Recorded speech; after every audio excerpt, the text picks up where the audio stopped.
So, like, is the Seven Mountain Mandate that you're talking about the same as a New Apostolic Reformation? And then, kind of follow up question would be, uh, if we had Charlie Kirk in the show, which you're more than welcome to come on if you're watching, and we asked him about this, like, would he be confused about the Seven Mountain Mandate, and that people are saying that's what he's doing?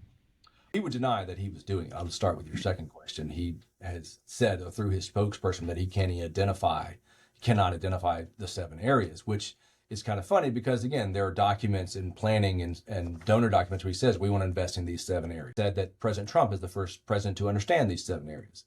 So I think he recognizes the negative associations that we have with Christian nationalism and dominionism. So your first question was, is it similar or akin to the NAR? And yes, exactly. I mean, Peter Wagner, who created the NAR, was a advocate of this. He was convinced to be an advocate of it by people like Lance Wallnau and other people who kind of started it before that.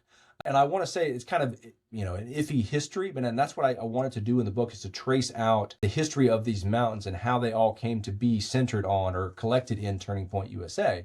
So you think about Lance Wallnau and meeting Lauren Cunningham in 2000, who Lauren was the head of YWAM, Youth with a Mission.